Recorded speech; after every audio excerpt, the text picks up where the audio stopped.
Dr. Rabia Rahman, working as consultant obstetrician and gynecologist.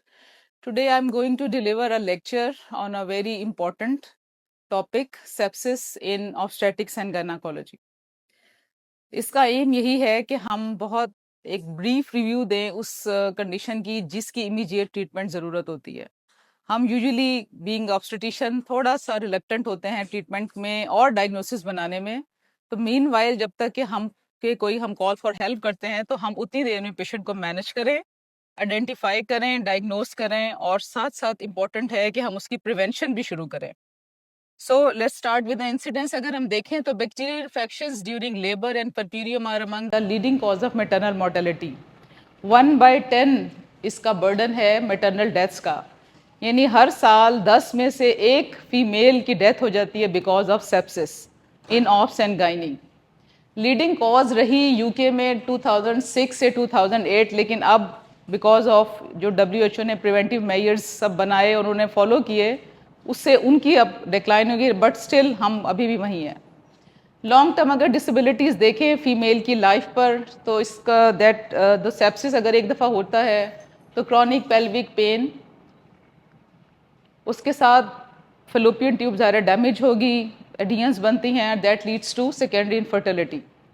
इसी तरह के फीमेल के साथ साथ ज़्यादा बच्चा भी सफ़र करता है. तो न्यू बॉर्न मर्टलिटी में अगर हम देखें तो एनुअली 1 मिलियन न्यू बॉर्न्स की डेथ हो जाती है because of maternal sepsis. So to save the mother and the baby हमें इसकी अर्ली डायग्नोसिस, ट्रीटमेंट और प्रिवेंशन ज़रूर करनी चाहिए. अब थोड़ा सा हम इसी की सिविरिटी ऑफ डिजीज़ पे जाएं. अभी हमने ये जनरली सेप्सिस की बात की थी जो डिफरेंट रेंज में आता है. अगर तो सिवियर सेप्सिस है और एक्यूट ऑर्गन डिसफंक्शन हो गया है तो मोर्टेलिटी 40% तक चली गई. लेकिन अगर हम यहाँ भी ना कंट्रोल कर सके और सेप्टिक शॉक डेवलप हो गया है तो 60% मोर्टेलिटी हो गई. So early diagnosis, early management और ट्रीटमेंट बहुत ज़रूरी है. अब थोड़ी सी हमें डिफरेंस पता होना चाहिए, जो हम बड़ा इसी कन्फ्यूजन का शिकार रहते हैं कि बैक्टीरिया क्या है, सेप्टिसीमिया क्या है, सेप्सिस क्या है और सेप्टिक शॉक क्या है. ये बेसिक डिफरेंस हमें पता होना चाहिए. बेसिकली ये मैंने अपनी SMOs के हिसाब से भी तैयार किया था, कंसल्टेंट्स को तो सब पता है. लेकिन बैक्टीरिया हम कहते हैं जब transient invasion of circulation by bacteria हुआ, बॉडी के डिफेंस ने काम किया, वो क्लियर हो गया, दिस इज़ बैक्टीरिया. जबकि सेप्टिसीमिया मीन्स कि वही बैक्टीरिया अगर क्लियर नहीं हुए बॉडी से या नए आए, उनकी प्रोलॉन्ग्ड प्रेजेंस हुई ब्लड में और अब आहिस्ता आहिस्ता हमारे सिस्टम ने रिएक्शन शुरू किया, तो दिस इज़ सेप्टिसीमिया.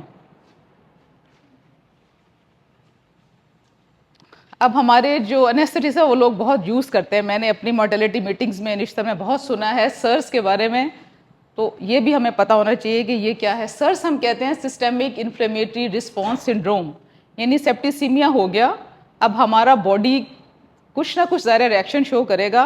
अब हमने उस कौन से रिएक्शंस को क्राइटेरिया बनाकर ये सोचना है कि पेशेंट सेप्सिस में जा रहा है.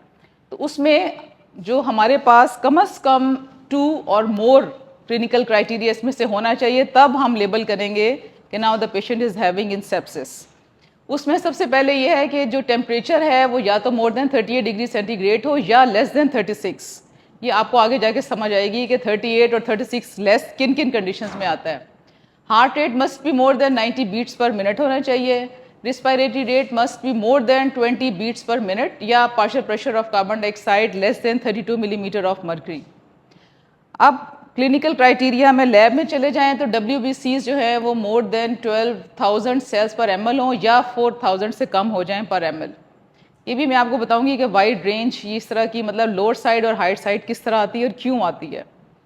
या फिर अगर आप पेरिफेरल ब्लड फिल्म देख रहे हैं तो उसमें more than 10% immature form cells की आ रही है. तो इनमें से आपको 2 या उससे ज़्यादा क्लिनिकल क्राइटेरिया पे अगर पेशेंट फिट हो रहा है तो इट मीन्स कि आप उसको डायग्नोसिस बनाना शुरू कर देंगे कि अब systemic inflammatory response syndrome start हो गया है. अब सेप्सिस क्या है? जब सर्स आना शुरू हो जाते हैं, इन्फ्लेमेटरी रिस्पॉन्स बॉडी ने शो कर दिए और उसके साथ आपको इन्फेक्शन का सोर्स भी मिल गया, अब आप कहेंगे शी इज़ इन सेप्सिस. हमने ये देखना होता है कि सेप्टिक फोकस कहाँ पड़ा है. और सिवियर सेप्सिस की यही सेप्सिस कंट्रोल नहीं हुआ और अब उसके साथ ऑर्गन डिसफंक्शन और हाइपोपरफ्यूजन शुरू हो गई, तो अब ये सिवियर सेप्सिस में है. और यही सिवियर सेप्सिस अगर रिफ्रैक्टरी हो जाएगा टू ओवर ट्रीटमेंट, यानी हमने देखा कि टेंशन डेवलप हो गई, हाइपोपरफ्यूजन है और patient not responsive to IV fluids, infusion और रिससिटेशन, और अब उसको आइनोट्रोपिक सपोर्ट और वेजोप्रेसर एजेंट अब चाहिए to maintain its systolic blood pressure, तो this is called as septic shock. और ये ज़ाहिर है प्रोग्रेशन हो रही है डिजीज़ की स्लोली। अब एक लफ्ज़ मॉड्स, ये भी बहुत ज़्यादा यूज़ होता है, तो हमें फेमिलियर होना चाहिए ख़ासतौर पर ऑब्स्टेट्रिशियंस को। इसे हम कहते हैं ऑल्टर्ड फंक्शन। अगर more than one organ system का होगा इन्हीं एक्यूटली इल पेशेंट्स में, जो कि जिसमें हम मेडिकल इंटरवेंशन की ज़रूरत होगी टू मेंटेन द हीमोस्टेसिस, उसे हम कहते हैं कि अब multi organ dysfunction syndrome start हो गया है। ईटियोलॉजी अब मैं सिर्फ बताऊंगी अपनी ऑब्स्टेटिक्स और गायनी में जो कॉमनली हमें एनकाउंटर्ड कॉजेज़ होती हैं, उसमें सबसे इंपॉर्टेंट है सेप्टिक एबॉर्शन। बहुत कॉमन है स्पेशली हमारे रूरल एरियाज़ में। अर्बन में तो कुछ हमारी अच्छी स्टरलाइजेशन है, कुछ टेक्निक्स, कुछ हम गाइडलाइंस फॉलो करते हैं, वहाँ तो कुछ नहीं। दूसरा प्री प्रॉम है या प्री रप्चर ऑफ मेम्ब्रेन्स हो गई, या इन्फेक्शन हो गया यूट्रस का और साथ बेबी का, तो कोरियम नेनाइटिस है। फिर पोस्ट ऑपरेटिवली बहुत सी प्रॉब्लम है जो इग्नोर हम करते हैं, but that leads to sepsis, जिसमें मेस्टाइटिस के दूध सही से नहीं पिलाया, इन्फेक्शन हुआ और वो बढ़ गया, तो it may also cause the sepsis. Postmortem endometritis है, या आपका वूंड है वो ख़राब होता गया। इसी तरह कुछ हॉस्पिटल एक्वायर्ड इन्फेक्शंस भी होते हैं, एक तो पाइलोनेफ्राइटिस यूटीआई हो गया, या रिस्पिरेटरी ट्रैक इन्फेक्शन, नमूनिया, या नेक्रोटाइजिंग फेशियाइटिस, ये स्किन की प्रॉब्लम्स शुरू हो जाती हैं। इसके अलावा जो अदर कॉजेज़ है उसमें एक्यूट अपेंडिसाइटिस, पेंक्रेटाइटिस और कोलिसिस्टाइटिस को मॉर्बिडिटीज़ हैं और वो प्रॉब्लम कर गई, तो उससे भी पेशेंट में लीड टू सेप्सिस। अब कौन से पेशेंट्स ऐसे हैं जिन्हें हम कहेंगे ये हाई रिस्क पेशेंट्स हैं और इनमें हमें रिस्क स्कोरिंग करनी चाहिए टू डेवलप द सेप्सिस? सबसे पहले ओबेसिटी। अगर एक पेशेंट ओबीज़ है, आप हमेशा सस्पेक्ट करें कि अगर आपसे कहीं भी मिस्टेक हुई या पेशेंट थोड़ा सा ज़्यादा बीमार हुआ तो उससे सेप्सिस डेवलप हो सकता है। या गेस्टेशनल डायबिटीज़ है, या डायबिटीज़ मेलाइटस नॉन डायबिटिक है, एनीमिक है, या हिस्ट्री थी उसकी पहले से वेजाइनल डिस्चार्ज की, इसी तरह पेल्विक इन्फेक्शन चल रहा था, या फिर group B streptococcal infection, already गला ख़राब था, कोई चेस्ट का इन्फेक्शन था और उसके बाद आपकी ये प्रेगनेंसी और परपीरियम में, ये भी एक इम्पॉर्टेंट रिस्क फैक्टर है। या फिर आपने कोई इन्वेसिव हमने प्रोसीजर किया, जैसे एमनियोसेंटेसिस हम करते हैं बाद में जाकर, या कॉर्डोसेंटेसिस, उसमें भी रिस्क फैक्टर्स बनता है। या patient I rupture of membranes के साथ, आम हमें हिस्ट्री देती है ना कि हमारे 3 दिन हो गए हमारी थैली फटी हुई और वो घर होती हैं, फीमेल्स आती हैं, तो उनमें बड़ा हाई रिस्क होता है टू डेवलप द सेप्सिस, क्योंकि हमें ज़ाहिर असेंडिंग इन्फेक्शन हो सकता है, एंटीबायोटिक कवर की ज़रूरत होती है। इवन स्मॉल प्रोसीजर है सर्वाइकल सर्कलाज, दैट में लीड टू सेप्सिस। या आप घर में या इर्द गिर्द हॉस्पिटल में किसी को पहले से ग्रुप ए स्ट्रेप्टोकोकस इन्फेक्शन है, उसके साथ क्लोज कॉन्टैक्ट रहा तो कॉन्टैक्ट हिस्ट्री होगी, ये भी एक हाई रिस्क फैक्टर है। या पेशेंट इम्यूनोसप्रेसिव है, किस वजह से? या तो वो किसी ड्रग पे है, कीमोथेरेपी ले रहा है, या फिर वो ऑलरेडी किसी स्टीरॉयड थेरेपी है जो कि इम्यूनोसप्रेसिव एजेंट है, तो ऑलरेडी बॉडी का इम्यून रिस्पॉन्स 0 पे है। या फिर स्प्लीनेक्टमी हो गई है, और या सिकल सेल डिजीज़ है। कॉमन ऑर्गेनिजम्स पैथोलॉजिस्ट का है, लेकिन हमने चूँकि ब्लड कल्चर करवाते हैं लाजमी, जो मैंडेटरी एक इसका टेस्ट है, तो उसमें जो सबसे कॉमन आजकल नंबर 1 पे वो गैस हम कहते हैं group A beta haemolytic streptococcus. This is the most important common organism है in gynae obstetrics that leads to sepsis. फिर ई कोलाई है, क्लैप्सिला है, group B streptococcus, Neisseria, gonorrhoea, Trichomonas, Staphylococcus, Bacteroides, सब लोग इससे वेल अवेयर्ड हैं। कुछ अब इन्फ्लेमेटरी मीडिएटर्स, क्योंकि हमें ये पता होगा तो हमें पता चलेगा कि कैसे कैस्केड ऑफ इवेंट्स चलते हैं। इसमें जो चीज़ें इंपॉर्टेंट हैं that leads to organ failure और सारी प्रॉब्लम्स करती हैं, उसमें ट्यूमर नेक्रोसिस फैक्टर भी है, इंटरल्यूकिन्स आती हैं, 6 भी है, बी भी है, arachidonic acids, complement system, coagulation system हमारा, फिब्रिनोलिटिक है, हिस्टामीन, ब्रेडिकाइनिन्स, एंडोर्फिन्स और मायोकार्डियल डिप्रेसेंट फैक्टर्स, ये एक बड़ा लीडिंग रोल करते हैं किसी भी अच्छी सेप्सिस को मज़ीद सेप्टिक शॉक में डालने में।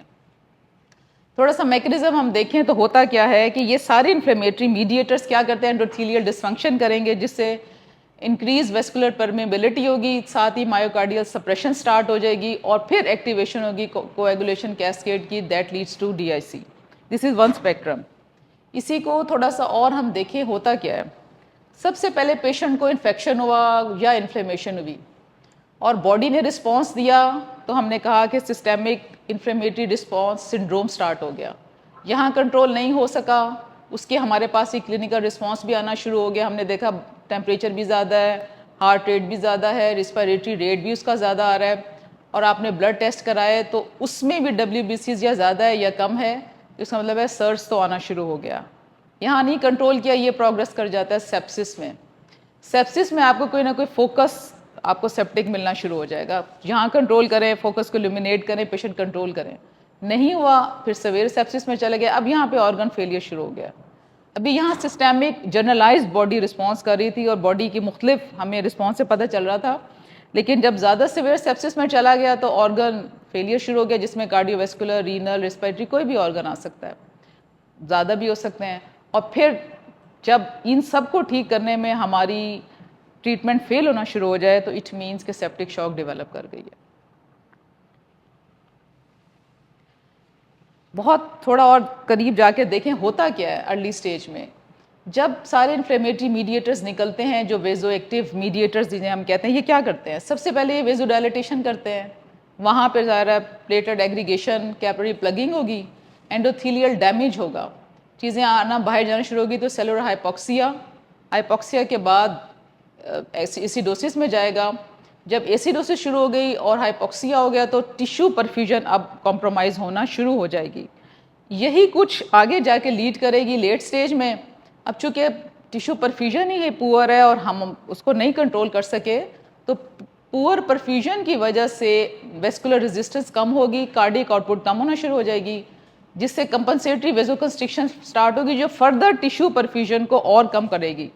ज़ाहिर वो ये चाहती है कि ज़्यादा से ज़्यादा ऑक्सीजन सप्लाई करें, जिससे टिश्यू परफ्यूजन और कॉम्प्रोमाइज़ होगी। जब टिश्यू ही को ऑक्सीजन नहीं मिल रही तो एंड ऑर्गन डैमेज हो जाएगा, और जो बहुत सारे और इन्फ्लेमेटरी मीडिएटर साइटोकाइंस निकल रहे होते हैं, वो मायोकार्डियल डिस्फंक्शन करते हैं और पेशेंट फिर full fledge septic shock develop कर लेता है।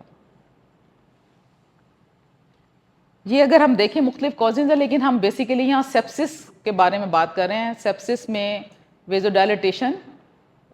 वेजोडायलिटेशन से अभी जो मैंने सारा आपको बताया था कि हार्ट फेलियर में जाता है। हार्ट फेलियर से क्या होगा? डिक्रीज कार्डिक आउटपुट कम होना शुरू होगी, पेशेंट को हाइपोटेंशन सीवियर स्टार्ट हो जाएगी। अब ये सिम्टम्स आएंगे जैसे जैसे चीज़ें आगे बढ़ रही हैं। Decrease cardiac output leads to severe hypotension, hypoperfusion शुरू हो जाएगी क्योंकि कार्डिक आउटपुट कम है। जब हाइपोपरफ्यूजन ऑफ टिश्यू होगी, कोल्ड क्लैमी स्किन होना शुरू हो जाएगी।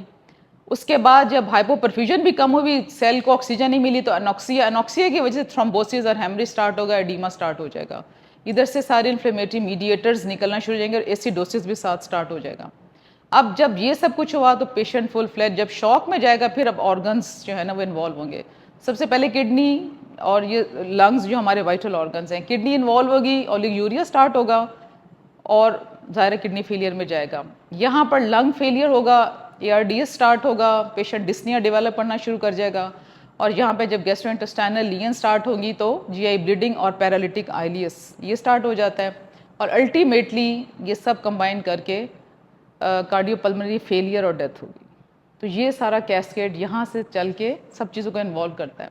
हमारी गायनी ऑप्स में और भी कॉजेज़ हैं, जैसे अगर साथ ही हेमरेज भी हो रहा है पेशेंट को, और या फ्लूइड लॉस हो रहा है, इन सब में भी चूँकि सारा इन्वॉल्वमेंट यहाँ पे हार्ट की हो कि हाइपोपरफ्यूजन से ही स्टार्ट होगी और पेशेंट शॉक में जाना शुरू हो जाएगा। लेकिन हम ज़्यादा कंसर्न्ड है अपनी सेप्सिस वाली लाइन से। अब हमें इन्वेस्टिगेशंस क्या करानी है ऐसा पेशेंट जिसमें सस्पेक्ट कर रहे हैं। उसमें कुछ जर्नल हैं, कुछ स्पेसिफिक हैं जो रिलेटेड है हमारी विसिनिटी से। उसमें CBC विद ESR ज़रूर कराना है, blood grouping, RH typing, urine routine, microscopic culture ज़रूर कराएंगे एंड सेंसिटिविटी। फिर बहुत इंपॉर्टेंट है कि आप ब्लड कल्चर वो भेजें, ब्लड गैस एनालिसिस करवाएं, ब्लड ग्लूकोज लेवल ज़रूर हमने देखने हैं। इसके साथ साथ serum electrolytes, urea nitrogen, creatinine और कोएगुलेशन प्रोफाइल और लिवर फंक्शन टेस्ट। अब कुछ जो हमारे स्पेसिफिक है स्पेशल इन्वेस्टिगेशंस जो हम अपने गायनी ऑप्स में करते हैं, उसमें एंडोसर्वाइकल हाई वजाइनल स्वैब, अगर वजाइनल डिस्चार्ज की हिस्ट्री उसका हम कल्चर ज़रूर करवाएंगे, और ये हमने करना होता है प्रायर टू इंटरनल एग्जामिनेशन।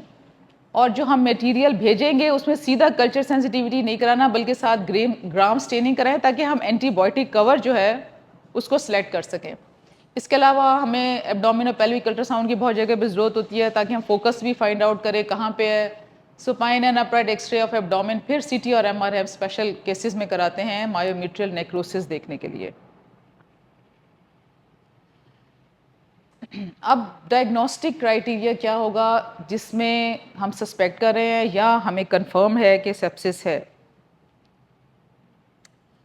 कुछ वही रेड फ्लैग साइन, अभी मैंने आपको कहा था जो सर्स हैं वो हमारे रेड फ्लैग साइंस ही हैं। जब ये आना शुरू हो जाए तो आपको अलर्ट हो जाना चाहिए। जैसे कोर टेम्परेचर अभी हमने बात की 38 से ज़्यादा, 36 से कम, हार्ट रेट 90 से ज़्यादा हो, पेशेंट टेकिपनिक हो, मेंटल स्टेटस जो है उसका वो ज़ाहिर सेलुलर एनॉक्सिया और हाइपोक्सिया से वो भी ऑल्टर शुरू हो जाती है गैसेस से, या फिर सिग्निफिकेंट एडीमा और पॉजिटिव फ्लूइड बैलेंस ये शुरू हो जाए, और हाइपोग्लाइसीमिया में पेशेंट जाना शुरू हो जाता है, उसमें blood glucose level more than 110 milligram, hyperglycaemia होता है इसमें जिसमें मोर देन 110 मिलीग्राम पर डेसीलीटर या 7.7, ये डायग्नोस्टिक क्राइटेरिया है। हम अपने सिम्टम्स, अब हमने फोकस देखना है और कोई और कॉज देखनी है कि क्या वजह है ये सब कुछ आ रहा है।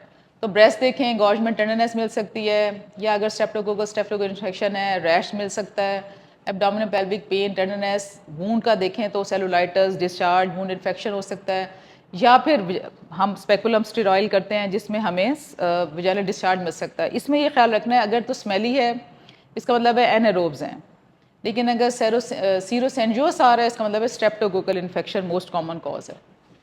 और एक पेशेंट जिसमें डिले हो रहा है यूट्राइन इन्वोल्यूशन में, यानी यूट्रस अपनी जगह पर अच्छा से इन्वोल्यूट नहीं कर रहा, तो इसका मतलब है ये भी एंडोमेट्राइटिस के साइन है, और हैवी लोकिया भी होगा इसमें। टीएलसी देखें, अब हम थोड़ा सा इन्फ्लेमेटरी मीडिएटर्स को देखें तो वही जैसे भी बात की थी मैंने, 12,000 से ज़्यादा या 4,000 से कम, वाइट सेल काउंट के इमेच्योर फॉर्म्स मोर देन 10% होगी, C reactive proteins 2 standard deviation से बढ़ जाती है। तो मोस्ट अगर ये समझ आए तो मैं कम से कम ये पता हो कि मोर देन 100 मिलीग्राम पर लीटर है, ये सेप्सिस में इतनी बढ़ जाती है। और एक प्रो कैल्सिटोनिन है, ये मोर देन 2 स्टैंडर्ड डेविएशन जो अबव नॉर्मल वैल्यू, ये भी ज़्यादा हो जाती है। तो ये इन्फ्लेमेटरी मीडिएटर्स जो हैं, ये इन्फ्लेमेटरी आपकी लैब रिपोर्ट्स हैं जिन पर हम डायग्नोस करते हैं। फिर हीमोडायनेमिकली क्या होगा, सिस्टोलिक ब्लड प्रेशर पेशेंट का रहेगा less than 90 millimetre of mercury, और जो मीन आर्टीरियल प्रेशर हम मेजर कर रहे होंगे लेस देन 70। और यूजुअली एक एडल्ट का जो उसका नॉर्मल उस एज में ब्लड प्रेशर होना होता है उससे 40 मिलीमीटर मर्करी से ज़्यादा गिर जाता है, कि अगर 120 हम सस्पेक्ट कर रहे थे तो उसमें से 40 माइनस करके नीचे ले आए तो इतना हो जाता है। और कार्डियक इंडेक्स जो है वो मोर देन 3.5 लीटर पर मिनट पर मीटर स्क्वायर। ये वैसे इंटेंसिविस्ट इनका काम है, लेकिन ये होता क्या है, कार्डियक इंडेक्स बेसिकली हम मेजर करते हैं cardiac output divided by body surface area, normal होती है 2 to 4। तो यहाँ पे ठीक है सर, मैंने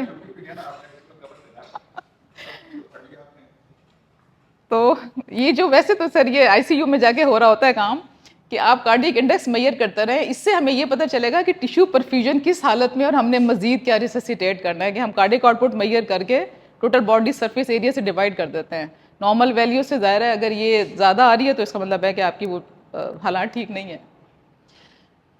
ऑर्गन डिस्फंक्शन हम कैसे देखेंगे कि अब ऑर्गन्स भी ख़राब हो गए, उसके लिए हम partial pressure of carbon dioxide और FiO2 देखते हैं। FiO2 होता है इंस्पायर्ड ऑक्सीजन, कि आपने जो पेशेंट टोटल एयर इंस्पायर कर रहा है उसमें से ऑक्सीजन कितनी है, कितने % है, इससे हमने उसको ऑक्सीजन देनी है और मेंटेन रखना है कि हम वो वेंटिलेशन पे है या आप उसको ऑक्सीजन हाई फ्लो दे रहे हैं, तो उसमें हमने कैसे मेंटेन रखेंगे कि हमें इस पेशेंट को इतनी ऑक्सीजन देनी है। तो उसके लिए हम ये रेशो निकालते हैं कि partial pressure of carbon dioxide, उसको अगर हम डिवाइड करें इंस्पायर्ड ऑक्सीजन लेवल से, तो वो भी अगर लेस देन 300 है इसका मतलब है कि ऑर्गन डिस्फंक्शन स्टार्ट हुआ है, आप ऑक्सीजन भी उसको ज़्यादा दें और हाइपोपरफ्यूजन मेंटेन हो रही है। या फिर पेशेंट का urine output less than 0.5 ml पर kg/h। यूरोलॉजिस्ट भी ये बताएंगे सर इतना ही होता है सेप्सिस में, या हमारे हाँ जी हम बिल्कुल अभी उस लेवल पे, ये तो सेप्टिक शॉक में जा रहा है ना। ठीक है, क्रेटिनिन इंक्रीज हो जाएगी मोर देन 0.5 मिलीग्राम पर डेसीलीटर। अब हम कोएगुलेशन, चूंकि अभी हमने सारी बात की थी, हर चीज़ इन्वॉल्व होगी, तो INR हो जाता है मोर देन 1.5, जो अलर्ट करेगा हमें। डायग्नोसिस मैं ये बता रही हूँ, या आगे वर्ष तो जितना मर्जी हो, मगर डायग्नोसिस के लिए एटलीस्ट ये वैल्यू ज़रूरी होती हैं। या फिर जो APTT है more than 60 seconds, platelet count 1 lakh से कम, और जो टोटल बिलिरुबिन होगी वो बढ़ना शुरू हो जाती है, वो मोर देन 4 मिलीग्राम पर डेसीलीटर या 70 मिलीमोल पर लीटर। तो ये सारी चीज़ें चूँकि हमारे मुख्तलिफ ऑर्गन्स हैं, देखिए इसमें किडनीज भी हैं, लिवर भी है, हमारा कोएगुलेशन प्रोफाइल भी है और लंग्स भी हैं। तो इसका मतलब ये अगर ये सब आपको मिल रहा है तो अब ऑर्गन डिस्फंक्शन स्टार्ट हो गया। अब हमारे पास क्या क्राइटेरिया है कि हमने कहा था कि दो चीज़ें, हाइपोपरफ्यूजन और हाइपोटेंशन, हमने ये करेक्ट करना है। तो हमारे पास कौन सा स्टैंडर्ड है जिसको मेजर करके हम मॉनिटर भी करेंगे और अपना फ्लूइड प्लान करेंगे मैनेजमेंट के लिए। उसमें होता है लैक्टेट लेवल्स, जो अलर्ट साइन है वो है 4 to 3, ज़्यादातर 3 लिखा है, लेकिन मोस्टली 4 भी मैंने पढ़ा है बहुत सारी जगहों पे। तो लैक्टेट अगर आपका मोर देन 4 पे या 3 पे चला गया, इसका मतलब ये है कि सेप्सिस ज़्यादा वर्सनिंग की तरफ जा रहा है, इसकी करेक्शन होना बहुत ज़रूरी है और मेंटेन रखना है। या फिर कैपिलरी रीफिल डिक्रीज हो रही है, तो ये भी एक साइन होता है टिश्यू परफ्यूजन को शो करने का। अब मैनेजमेंट क्या है, चूँकि आपने देखा इतना वास्ट है और मल्टी ऑर्गन इन्वॉल्वमेंट, हमारे रिएक्शंस और हर ऑर्गन इन्वॉल्व हो रहा है, तो इसमें हमारे पास एम्स होने चाहिए कि हमने करना क्या है। बेसिकली सबसे पहले हम इम्प्रूव करेंगे, पेशेंट आया सेप्टिक शॉक सेप्सिस में है, हम उसकी हीमोडायनामिक स्टेट को इम्प्रूव करेंगे, रिस्टोर करेंगे टिश्यू परफ्यूजन को, ऑक्सीजन देंगे, और जो फोकस है हमारे पास combat bacteria and cytokines, inflammatory mediators के लिए भी, बैक्टीरिया के लिए भी। जो अंडरलाइन कॉज है, जो सेप्टिक फोकस है, जब तक वो एलिमिनेट नहीं होगा आप कैसे पेशेंट को कहीं भी इम्प्रूवमेंट की तरफ ले जा सकते हैं। और फिर इम्पॉर्टेंट सबसे ज़्यादा prevention is better than cure, कि आप प्रिवेंट करें और ट्रीट करें कॉम्प्लिकेशंस को, और जनरली भी प्रिवेंशन करनी चाहिए हमें, वो मैं फिर थोड़ा सा आपको आगे बताऊंगी। अब इसमें सबसे पहले एम ऑफ मैनेजमेंट के पेशेंट को कहाँ होना चाहिए और कौन लोग इन्वॉल्व होनी चाहिए उस टीम में जो सेप्सिस या सेप्टिक शॉक को ट्रीट करेंगे। This is very important. इसमें क्राइटेरिया यही है कि monitoring and treatment of women with suspected severe sepsis और स्टैब्लिश सेप्सिस, एक तो ये मल्टी डिसिप्लिनरी होनी चाहिए, लेकिन उसको बहरहाल लीड करे एक कंसल्टेंट। लेकिन उसमें अब टीम में कौन कौन होना चाहिए? हमारी टीम में सीनियर ऑब्स्टेटिशियन होना चाहिए, इन कंसल्टेशन विद इंटेंसिविस्ट हो, माइक्रोबायोलॉजिस्ट हो और इन्फेक्शियस डिजीज क्लिनिशियन। इनकी मल्टीडिसिप्लिनरी अप्रोच होना चाहिए, और उसको बहरहाल एक सिंगल कंसल्टेंट जो है फाइनल डिसीजंस लेके काम करेगा। और कहाँ कहाँ पे पेशेंट होना चाहिए? In the hospital where diagnostic services are easy to access and intensive care facilities are readily available. आपका ICU लेवल हर तरह का आपके पास होना चाहिए। अब हमने एक स्कोर हमारा चलता है दुनिया भर में, इसका कोई वो मैं आपको बताती हूँ आगे। इसको हम कहते हैं maternal early obstetric warning science. इसमें बेसिकली क्या होता है, ये मैं आपको दिखा रही हूँ रॉयल कॉलेज का। अच्छा, इसके स्कोरिंग तो है, लेकिन हर हॉस्पिटल अपनी फैसिलिटीज़ अपनी टीम के हिसाब से इसको मैनेज कर सकता है कि हमारे पास क्या अवेलेबिलिटी है, हमारी टीम में कौन से लोग हैं और हम किस लेवल तक केयर दे सकते हैं। तो इसको हम अपनी ही जो आपका इंस्टीट्यूट है उसके हिसाब से मॉडिफाई भी कर सकते हैं। लेकिन जनरली जो है इसमें हम ये सारे चीज़ें देखते हैं। हम CNS लेवल, ऑक्सीजन की saturation, respiratory rate, heart rate, systolic blood pressure, diastolic blood pressure, temperature और यूरिन आउटपुट, ये हमने देखना होता है ताकि हम स्कोरिंग करें। स्कोरिंग करके हमने ये देखना है कि हमने पेशेंट को हम मैनेज करेंगे और किस लेवल के लोग इन्वॉल्व होंगे और कब इसको ICU शिफ्ट करना है। तो ये इसलिए एक चार्ट है जो कि हमें फॉलो करना है। इसमें 0 स्कोर होगा जब पेशेंट अवेक होगा, सेचुरेशन रहेगी 97 to 100, उसका रिस्पिरेटरी रेट 100 से 20 तक मेंटेन हो रहा है, हार्ट रेट उसका 51 to 89 तक है, सिस्टोलिक ब्लड प्रेशर 101 से 149 तक चल रहा है, डायस्टोलिक 50 to 79 है, टेम्परेचर मेंटेन कर रही है वो 36 to 37, और urine output more than 40 ml/h है। इसका मतलब है 0 स्कोर है। उसके बाद हम अगर इस तरफ जाएं या इस तरफ जाएं, स्कोर देखें हम बराबर का दे रहे हैं 1 2 1 2, इसमें जो जो आएगा हम 1 1 स्कोर ऐड करते जाएंगे, यहाँ 2 2, फ़र्क क्या है, कोई बता सकता है? इधर जाने में और इधर जाने में क्या फ़र्क है?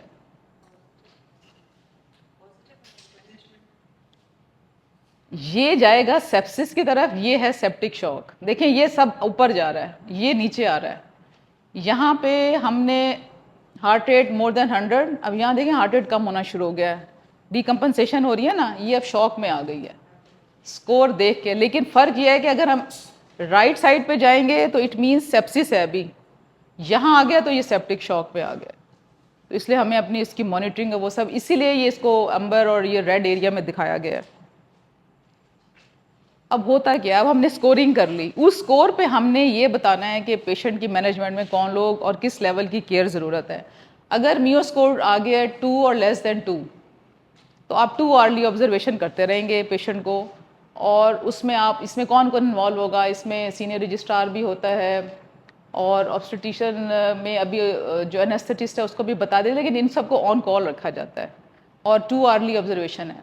अगर म्यू स्कोर 3 आ गया है तो इसमें अब आपने 1 to 2 आवर्ली ऑब्जर्वेशन शुरू कर देते हैं, यानी मॉनिटरिंग जो होगी हमारी थोड़ी सी मोर फ्रीक्वेंट हो जाएगी।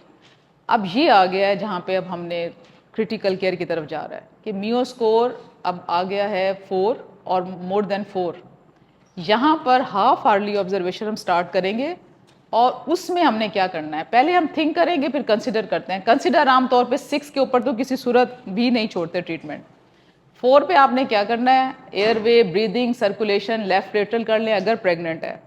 उसके साथ फ्रीक्वेंसी ऑब्जर्वेशन मैंने पहले कह दिया कि म्यू स्कोर 4 पे हमने हाफ आवर्ली, हमारे लिए ये अब क्रिटिकल केस ज़्यादा बन गया है, हाफ आवर्ली ऑब्जर्वेशन पे रखा हुआ है हमने और ट्रीटमेंट हमने स्टार्ट कर दी है। ऑब्जर्वेशन और बढ़ा दें, ऑक्सीजन सेचुरेशन देखें, यूरिन एनालिसिस भिजवाएं, फीटल मॉनिटरिंग भी करें। और अगर साइंस ज़्यादा डेवलप हो गए फिर आप सेप्सिस बंडल स्टार्ट करें, वो अभी हम आगे पढ़ेंगे। और अगर म्यू स्कोर 6 और मोर है तब तो आपने सब कुछ ये कराना है, इन्वेस्टिगेशंस के लिए भी भेज देना है। इससे ऊपर या ये मुस्तकिल रहता है तो फिर आप अब यहाँ पे इंटेंसिविस्ट, सीनियर ऑब्स्टेट्रिशियन और सीनियर एनेस्थेटिस्ट सब मिलकर उसको मैनेज करेंगे। तो 3 तक मुझे लगता है ये हमारे पास रहना चाहिए। 4 और अबव इसमें फिर हमें इसको सोचना चाहिए कि हम इसको शिफ्ट कराएं। ये वैसे हम सोच रहे थे कि हम अपनी डिपार्टमेंट में ये एक स्टार्ट करें, एक परफॉर्मा, ताकि हम इससे अपने सेप्सिस को अर्ली देख सकें कि हमारे पास क्या क्या प्रॉब्लम थी और क्या हम अर्ली डायग्नोसिस कर सकते हैं। तो इसको भी हम अपने इंशाल्लाह इम्प्लीमेंट कराएंगे।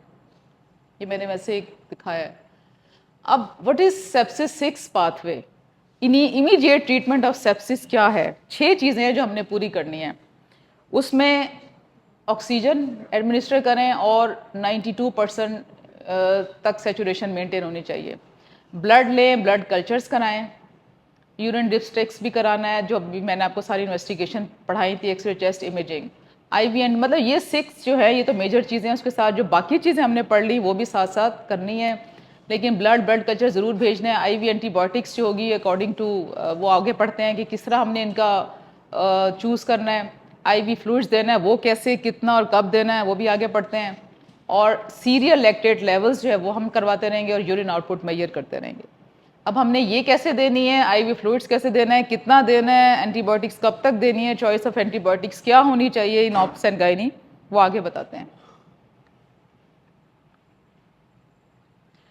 फर्स्ट आवर मैंने आपको बताया था बहुत इंपॉर्टेंट है और इसमें हम कॉल्स ही भेजते रह जाते हैं। तो इसलिए ऑब्स्टेटिक्स एंड गायनेकोलॉजी इनको चाहिए कि पहला 1 घंटा जो है ना वो बड़ा इंपॉर्टेंट है। उसमें सबसे पहले ब्लड कल्चर के लिए भेजते हैं विदाउट एनी एंटीबायोटिक एडमिनिस्ट्रेशन, और within 1 hour of recognition of severe sepsis हमें एंटीबायोटिक्स दे देनी चाहिए, broad spectrum. Choice of antibiotic हम अभी आगे देखेंगे।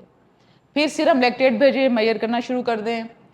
अगर पेशेंट को हाइपरटेंशन डेवलप होती जा रही है या serum lactate greater than 4 millimole पर लीटर है, फिर हमने उसको अब क्रिस्टलॉइड्स, फ्लूइड में हम क्रिस्टलॉइड शुरू कराएंगे और वो हमने देना है 20 to 30 तकरीबन देते हैं, 20 to 30 मिलीलीटर पर kg।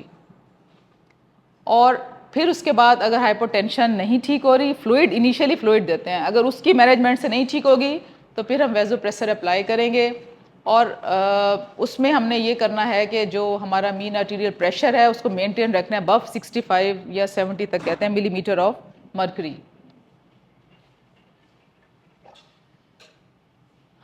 अब हमने आया पेशेंट को फ्लूइड दे दिया, हाइपोटेंशन परसिस्ट कर रही है डिस्पाइट फ्लूइड रिससिटेशन। अब हम क्या करेंगे? इसका मतलब है वो सेप्टिक शॉक में चली गई है और साथ साथ सीरम लैक्टेट देख लिए, वो भी ग्रेटर दैन 4। मैंने आपको बताया था क्लिनिकल बायोकेमिकल क्राइटेरिया जो होता है वो लैक्टेट ही है।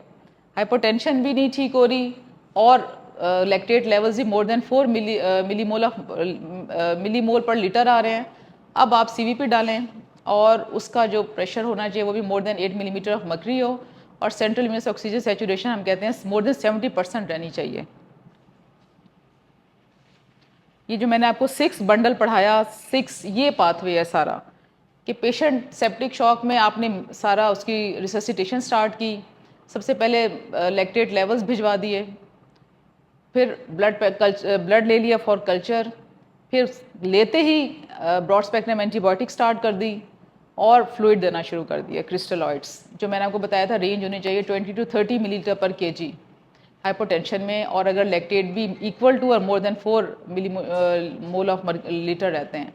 और उसके बाद अगर इससे भी रिस्पॉन्स नहीं आ रहा फ्लूइड से, तो फिर आप वेज़ोप्रेसर जो है ना वो स्टार्ट कर देंगे।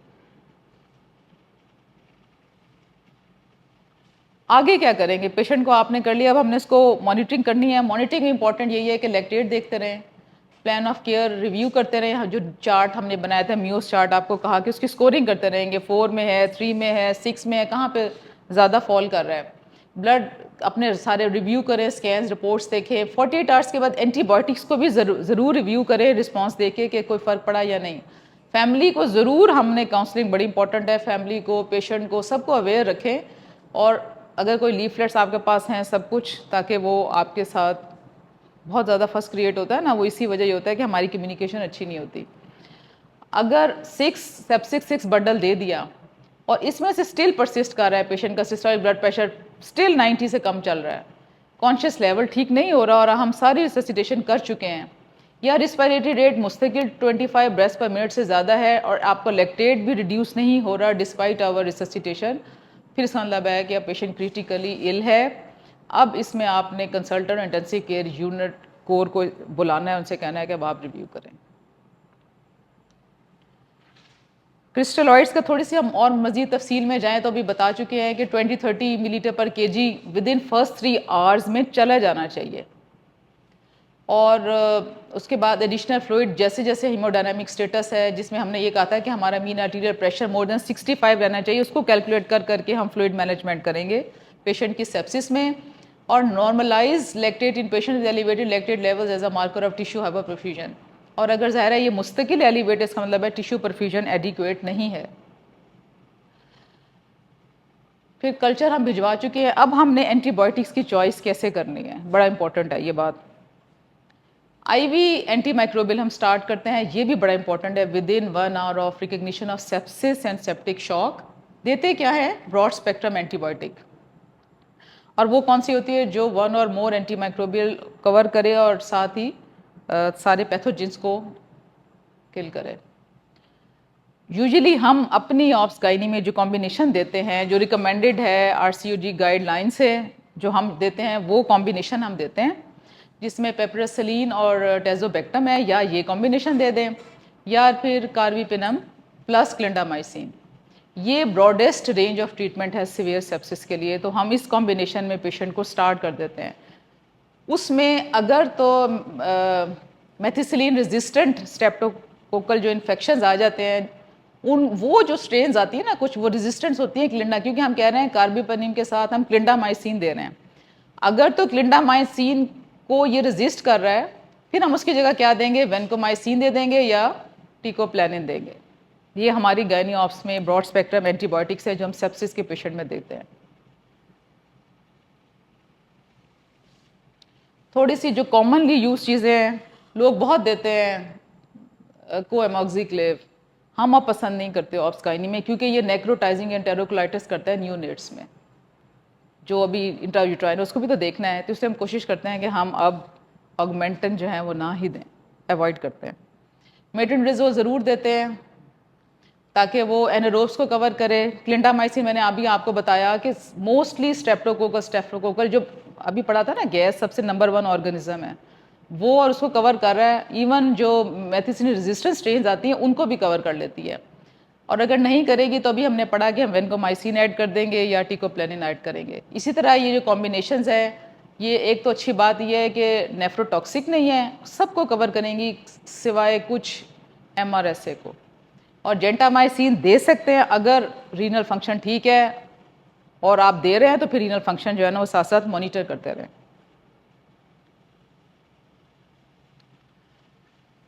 अब चूज मैंने आपको बताया था हम कैसे करते हैं एंटीबायोटिक्स का। तो उसमें इसमें हमने जब पैथोजन हमारा आइडेंटिफाई होगा तो ज़ाहिर है उसके हिसाब से हम नैरो डाउन करेंगे अपनी एंटीबायोटिक कवर को, थोड़ा करते जाएंगे, या फिर पेशेंट क्लिनिकली इम्प्रूव हो रहा है। हमने चूज़ करना होता है कि किस जगह का इन्फेक्शन है। ज़ाहिर है हर जगह के माइक्रोबियल्स डिफरेंट होते हैं, नंबर 1। नंबर 2, आपकी कम्युनिटी और हॉस्पिटल में किस चीज़ की प्रेवलेंस, कौन से इन्फेक्शन की ज़्यादा है, पेशेंट में रेजिस्टेंट पैटर्न्स कैसे हैं, सेप्टिक इम्यून डिफेक्ट्स, स्पेसिफिक जो इम्यून डिफेक्ट्स है पेशेंट में वो क्या है, पेशेंट की एज क्या है और उसकी कोमॉर्बिडिटीज़ क्या है। ये सब चीज़ें कंसिडर करके हम फाइनल चूज़ करते हैं एंटी माइक्रोबियल थेरेपी हमने कौन सी देनी है। अब कितना अर्सा चलानी है और किसको छोटा कोर्स देना है, किसको प्रोलॉन्ग कोर्स देना है एंटीबायोटिक कवर का, दिस इज़ वेरी इंपॉर्टेंट।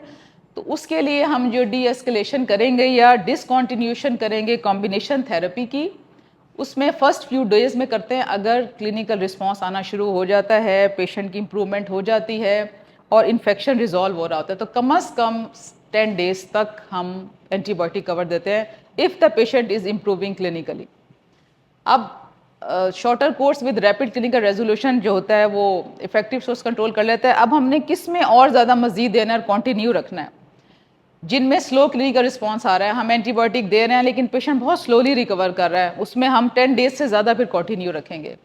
या अनड्रेनेबल फॉकाई ऑफ इन्फेक्शन है, पेशेंट अभी इस काबिल ही नहीं है, कोई बड़ा सा सेप्सिस पड़ा है या कुछ कि हम उसको जल्दी ड्रेन कर सके, रीनल फेलियर में है, या एनेस्थीसिया वाले हमें नहीं कह रहे कि हम अभी नहीं इसको अंडर एनेस्थीसिया कुछ भी करा सकते, उनमें भी आप इसको जारी रखेंगे। या पेशेंट को कुछ फंगल और वायरल इन्फेक्शंस भी साथ हैं, या इम्यूनोसप्रेसिव है पेशेंट किसी भी वजह से, उसमें इम्यूनोलॉजिकल डेफिशिएंसीज है, बॉडी का अपना रिस्पॉन्स जीरो है यानी, तो उसमें हम 10 डेज से ज़्यादा फिर उसको कंटिन्यू रख लेंगे एंटीबायोटिक कवर को। सबसे इंपॉर्टेंट सोर्स कंट्रोल करें, सेप्टिक फोकस जहाँ पड़ा है उसको ज़रूर एलिमिनेट करें वरना हमारी ट्रीटमेंट फेलियर में जाएगी। अब अभी हमने बात की थी हाइपोपरफ्यूजन हुई, हाइपोटेंशन हुई, सबसे पहले हमने फ्लूइड दिया, नहीं रिस्पॉन्स आ रहा, लैक्टेट लेवल ज़्यादा है, फिर हम वेजोएक्टिव मीडिएटर्स देते हैं। उसमें नंबर 1 होने चाहिए नॉर एपिनेफ्रीन, फर्स्ट लाइन है। और हमारा यही होता है कि हम मीन आर्टीरियल प्रेशर अभी हमने बात की 65-70 से ऊपर रखना है, या फिर अगर ये नहीं है तो फिर डोपामीन भी आप यूज़ करते हैं सिलेक्टेड पेशेंट्स में, क्योंकि लो रिस्क ऑफ टैकिरिथमियाज हैं, एब्सोल्यूट और रिलेटिव ब्रेडिकार्डिया भारत थोड़ा सा जिनमें है प्रॉब्लम उसमें, या डोब्यूटामीन देते हैं। डोपामीन वैसे मैं ख्याल है जहाँ रीनल इन्वॉल्वमेंट हो उसमें ये रीनल डोज पे भी चलती है, तो उसमें भी ये एक अच्छी चॉइस होती है। स्टीरॉइड्स देंगे सेप्सिस के पेशेंट को, नॉट रिकमेंडेड, ये नहीं दिया जाता, बड़ी कॉमन प्रैक्टिस है, नहीं देना स्टीरॉइड्स बिल्कुल भी। ब्लड और ब्लड प्रोडक्ट्स हम उसकी क्या इंडिकेशन है, अगर पेशेंट का HB लेस देन 7 है ज़रूर दें, या प्लेटलेट काउंट। अब प्लेटलेट काउंट्स की थोड़ी सी इंडिकेशन है, अगर पेशेंट कोई ब्लीड नहीं कर रही, यानी वो प्रेग्नेंट नहीं है, प्रीवियर नहीं है, या हमें लगता है कि ये ब्लीड नहीं करेगी, तो आपका 1 लाख से ऊपर रहना चाहिए। और अगर 10,000, हाँ जी 10⁻⁹ है। और अगर सिग्निफिकेंट ब्लीडिंग रिस्क है, वही कि आगे प्रीविया पड़ा है, या आपको लगता है कि पेशेंट मतलब हमें पॉलीहाइड्रोमनियाज PPH में जाने का चांस है, तो 20 से ऊपर रखना है। और अगर एक्टिव ब्लीडिंग हो रही है या हमने उसका कुछ ड्रेन करना है या उसको हमने डिलीवर करना है या कुछ और प्लान करना है, तो 50 से ऊपर कम से कम प्लेटलेट रखने हैं, उसके लिए हम प्लेटलेट कंसनट्रेट्स उसको देंगे। What is the role of immunoglobulins? Sir देते हैं इम्यूनोग्लोबुलिन्स? कहीं कोई रिकमेंडेशन? हमारी RCOG गाइडलाइन बताती है कि एक कंडीशन ऐसी है जिसमें हम इम्यूनोग्लोबुलिन्स IV देते हैं। नॉट रिकमेंडेड है या वीक रिकमेंडेशन है, with low quality of evidence. इसके लिए वो फर्दर अब अपना रेंडोमाइज कंट्रोल ट्रायल आरटीसी सारा कुछ कर रहे हैं, लेकिन एक कंडीशन ऐसी है, वो कहते हैं कि अगर प्रेगनेंसी है या परप्यूरियम है और पेशेंट में सारी ट्रीटमेंट फेल हो गई, वो नहीं इन्फेक्शन कंट्रोल हो रहा, तो उसमें ना कुछ स्ट्रेप्टोकोकल और स्टेफलोकोकल के इन्फेक्शन होते हैं जो ऐसे एंडोटॉक्सिन्स बना देते हैं जिनकी ड्रेनेज या जिनकी बॉडी में क्लियरेंस के लिए ना आईवी इम्यूनोग्लोबुलिन्स देते हैं। बस सिर्फ एक ही कंडीशन है, लेकिन हाँ जी, जिसमें एंडोटॉक्सिन्स, अच्छा उसमें हमारे में दोनों मेंशन है, स्टेफलोकोकस या स्ट्रेप्टोकोकस। अच्छा।